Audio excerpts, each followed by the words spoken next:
ഇന്ന് ഓഗസ്റ്റ് 1. ഇന്നത്തെ current affairs questions ആണ് പറയുന്നത്. ഒന്നാമത്തെ ക്വസ്റ്റ്യൻ: സംസ്ഥാന സർക്കാർ എയ്ഡഡ് കോളേജുകളിലെ ബിരുദ വിദ്യാർത്ഥികളെ രാജ്യത്തിനകത്തും പുറത്തുമുള്ള മികച്ച ക്യാമ്പസുകളിൽ ഉപരിപഠനത്തിന് പ്രാപ്തരാക്കാൻ കേരള സർക്കാർ ആരംഭിച്ച പദ്ധതി ഏതാണ്? ധനുഷ് പദ്ധതി. സംസ്ഥാന സർക്കാർ എയ്ഡഡ് കോളേജുകളിലെ ബിരുദ വിദ്യാർത്ഥികളെ രാജ്യത്തിനകത്തും പുറത്തുമുള്ള മികച്ച ക്യാമ്പസുകളിൽ ഉപരിപഠനത്തിന് പ്രാപ്തരാക്കാൻ കേരള സർക്കാർ ആരംഭിച്ച പദ്ധതിയാണ് ധനുഷ് പദ്ധതി. രണ്ടാമത്തെ ക്വസ്റ്റ്യൻ: കടലാക്രമണ ഭീഷണി നേരിടുന്ന മത്സ്യത്തൊഴിലാളി കുടുംബങ്ങളെ സുരക്ഷിത സ്ഥാനങ്ങളിലേക്ക് മാറ്റി പാർപ്പിക്കുന്നതിനായി കേരള സർക്കാർ നടപ്പിലാക്കുന്ന ഭവന പദ്ധതി ഏത്? പുനർഗേഹം പദ്ധതി.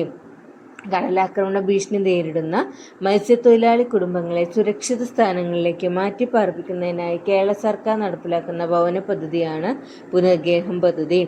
ഇന്ത്യൻ ബഹിരാകാശ ഗവേഷണ സംഘടനയുടെ പ്രധാന കേന്ദ്രമായ വിക്രം സാരാഭായ് സ്പേസ് സെന്ററിന്റെ നിലവിലെ ഡയറക്ടർ ആരാണ്? Doctor S Unnikrishnan Nair. Indian ബഹിരാകാശ ഗവേഷണ സംഘടനയുടെ പ്രധാന കേന്ദ്രമായ വിക്രം സാരാഭായ് സ്പേസ് സെന്ററിന്റെ നിലവിലെ ഡയറക്ടർ ആരാണ്? Doctor S Unnikrishnan Nair. 4. ജനസംഖ്യാശാസ്ത്രത്തിലെ ഗവേഷണ മികവിന് international union for the scientific study of population നൽകുന്ന മാത്യു ഡോഗൻ പുരസ്കാരം അടുത്തിടെ നേടിയ ഇന്ത്യൻ പ്രൊഫസർ ആരാണ്? Professor KS. ജെയിംസ്. ജനസംഖ്യാശാസ്ത്രത്തിലെ ഗവേഷണ മികവിന് international union for the scientific study of population നൽകുന്ന മാത്യു ഡോഗൻ പുരസ്കാരം അടുത്തിടെ നേടിയ ഇന്ത്യൻ പ്രൊഫസർ കെ.എസ്. ജെയിംസ്.